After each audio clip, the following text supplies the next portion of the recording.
नमस्कार, बिजनेस सप्ताह देख रहे हैं आप। इस वक्त हम मौजूद हैं icons of Asia 2023 award show में और इस वक्त हमारे साथ बात करने के लिए हैं डॉक्टर मनोज गोरकेला जी, जो डिप्टी एडवोकेट जनरल हैं state of Uttarakhand at supreme court of India में और स्पेशल काउंसिल है गवर्नमेंट ऑफ मध्य प्रदेश के लिए भी। तो सर, बहुत बहुत स्वागत है आपका बिजनेस सप्ताह पे। Thank you so much. Sir, मेरा सबसे पहला सवाल आपसे यह है कि जब आज हम नारी सशक्तिकरण की बात करते हैं, महिलाओं को आगे लाने की बात करते हैं, वैसे में जब आइकन्स ऑफ एशिया जैसी इनिशिएटिव शुरू होती है जहाँ पे विमेन एंटरप्रेन्योर्स को एक मंच दिया जाता है, सम्मानित किया जाता है, कैसे देखते हैं आप इसे? मुझे ऐसा लगता है कि जो महिलाएं हैं भारत की, उन लोगों को ऐसे अवार्ड हर स्टेट में होने चाहिए, इस तरह के अवार्ड फंक्शन। और ऐसे अवार्ड जब किसी महिला को अवार्ड मिलता है तो उसकी फैमिली में, उसके परिवार में, उसके हस्बैंड, उसकी फैमिली, उसकी सोसाइटी और जिस कंपनी में वो रह रही है उस कंपनी में एक रिकग्निशन मिलती है, एक रिस्पेक्ट मिलता है उस महिला को। और इस अवार्ड को देख के उस महिला के अंदर एक जो है कुछ कर गुजरने की तमन्ना बढ़ती है और वो महिला ज़्यादा काम करती है सोसाइटी के लिए। और मैं मानता हूँ इस तरह के अवार्ड देश में हर राज्य में होने चाहिए और इस तरह की एजेंसी जो अवार्ड फंक्शन कर रही है उसको प्रमोट करना चाहिए, उसको सपोर्ट करना चाहिए, ये मेरा मानना है। और इस तरह के अवार्ड होते रहने चाहिए, ये मेरा कहना है। सर, जैसे आज के टाइम में हम देखते हैं कि एक स्टार्टअप खोलने का क्रेज़ शुरू हुआ यूथ के बीच में। वो एंटरप्रेन्योर बनना चाहते हैं, अपना बिजनेस खुद करना चाहते हैं, वो किसी के अंडर काम नहीं करना चाहते। और इसमें आपको ऐसा लगता है कि क्या जिस तरह से वुमेन को अगर इक्वल अपॉर्चुनिटी मिले तो वो हमारे सोसाइटी के लिए भी ज़्यादा बढ़िया होगा और इससे इकोनॉमी को भी फ़ायदा होगा? एक्चुअली मुझे ऐसा लगता है, मेरा एक पर्सनल मेरा एक्सपीरियंस है। मैं उत्तराखंड का रहने वाला हूँ, मुनस्यारी एक जंगलों कंदरों का। वहाँ पर एक वुमेन की बहुत बड़ी रिस्पॉन्सिबिलिटी होती है, फैमिली, परिवार और खेतों में काम करना, ये सब काम करना, और उसके साथ साथ बच्चों की परवरिश भी करती है वो महिला। तो महिला एक वुमेन को एजुकेशन देना और उसको एम्पावर करना मीन्स पूरी फैमिली को एम्पावर करना है। और अगर एक फैमिली एम्पावर हुई तो देश बहुत जल्दी आगे बढ़ेगा।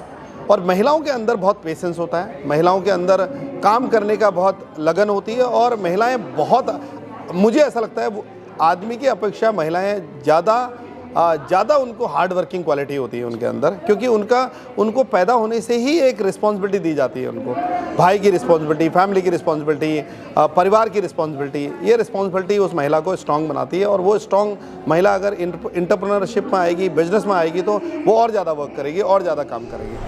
सर, जो देश का जुडिशियल सिस्टम है उसमें आपने एक कीर्तिमान स्थापित किया है, आप एक पोजीशन पर हैं। कैसे आप देखते हैं कि इंडिया की जुडिशियल सिस्टम में क्या महिलाओं की स्थिति है, उनकी क्या पोजीशनिंग है और उनका एम्पावरमेंट कितना हो पाया है? मुझे ऐसा लगता है हमारे सुप्रीम कोर्ट में गिनी चुनी महिलाएं हैं। आज सुप्रीम कोर्ट में पहली महिला चीफ जस्टिस ऑफ इंडिया बनने वाली हैं। तो जब आज 60 ईयर्स के बाद, हम 70 सालों की बात कर रहे हैं, 75 सालों की बात कर रहे हैं, देश आज़ाद हुआ इतने सालों से, लेकिन आज पहली महिला चीफ जस्टिस ऑफ इंडिया बन रही है। तो आप इमेजिन कर सकते हैं कि जुडिशरी में महिलाओं की क्या हालत है, जुडिशरी में जो डिप्राइव कम्युनिटी है उसकी क्या हालत है।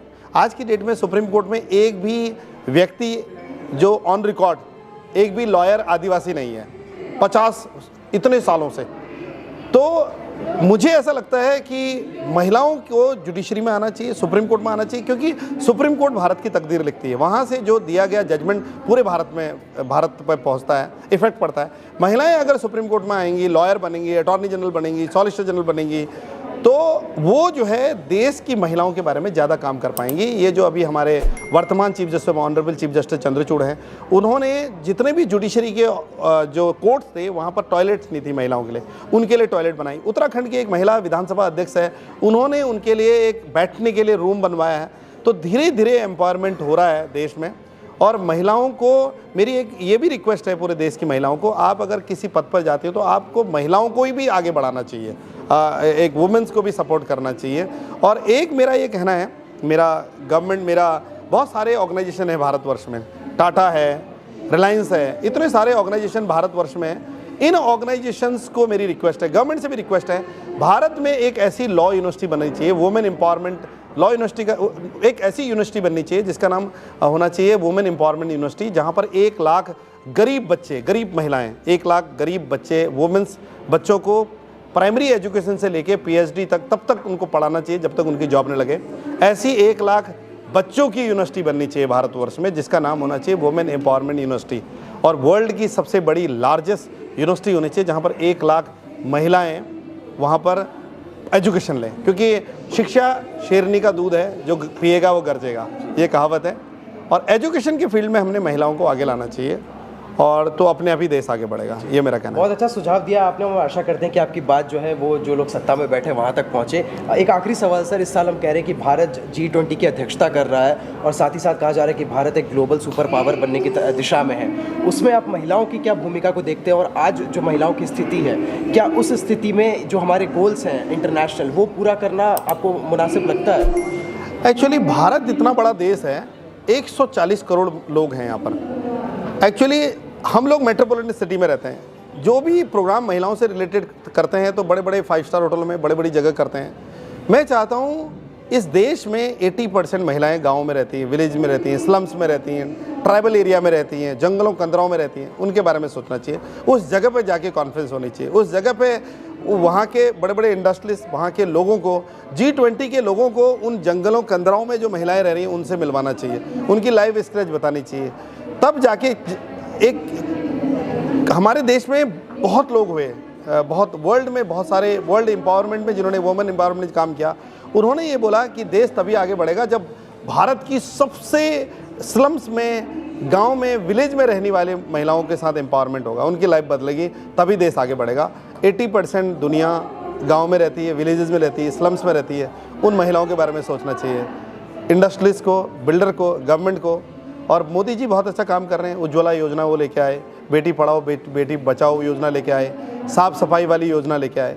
ये जो योजनाएं हैं ये एक रेवोल्यूशन है बहुत बड़ा, और ये रेवोल्यूशन ने महिलाओं को बहुत आगे दिया है। और मुझे लगता है ये बहुत टफ टास्क है कि जिस दिन भारत की हर महिला के पास एम्प्लॉयमेंट होगा, एम्पावरमेंट होगा, एक महिला के पास अधिकार होंगे, वो टाइम लगेगा, बट काम हो रहा है, बहुत अच्छा हो रहा है। इस गवर्नमेंट ने बहुत कुछ काम किया है महिलाओं के बारे में। उज्ज्वला योजना देखिए, कितनी सारी डिफ़िकल्टी होती थी विलेज में महिलाओं की, आज उज्ज्वला योजना बहुत काम कर रही है। टॉयलेट का जो मिशन आया, एक बार एक रेवोल्यूशन चला, एक जो है आंदोलन चला, उससे भी बहुत ज़्यादा चेंजेज हुए। और भी ज़रूरत है, और भी बहुत सारी ज़रूरत है। और मुझे ऐसा लगता है भारत में, मैंने कन्याकुमारी से बंगाल की खाड़ी तक देखा है, पूरा वर्ल्ड घुमा हूँ, लेकिन उत्तराखंड में जो जंगलों कंदराओं में महिलाएं रह रही हैं, आज उनकी स्थिति को बदलने की ज़रूरत है।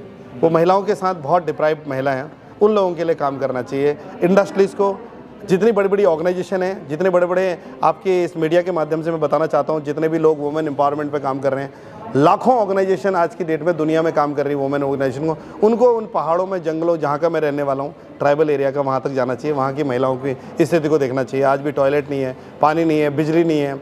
महिलाएं आज भी 10-10 किलोमीटर जाके, मतलब 2-2 किलोमीटर जाके पानी नदी से लेके आती हैं, फिसल जाती है, चट्टान में गिर जाती हैं, घास जंगलों में करती हैं। इस तरह की उन महिलाओं के बारे में भी सोचना चाहिए, वहाँ पर कैंप लगने चाहिए। ये मेरा मैसेज है, ये मेरा मिशन है, और उन लोगों के लिए हम लोग काम कर रहे हैं। मैं लीगल प्रोफेशन में हूँ, इस देश की हज़ारों महिलाएं हैं, उनको एडवाइस करता हूँ, उनको लीगल ओपिनियन फ्री देता हूँ, ताकि जितना मैं कर सकता हूँ उतना मैं कर रहा हूँ। और मेरा मैसेज है, जितनी भी इंडस्ट्रियाँ काम कर रही हैं वुमेन एम्पावरमेंट पे, जो CSR फंड है वो वुमेन एम्पावरमेंट पे जाना चाहिए, और वुमेन अगर एम्पावर होगी तो दुनिया अपने आप आगे बढ़ेगी।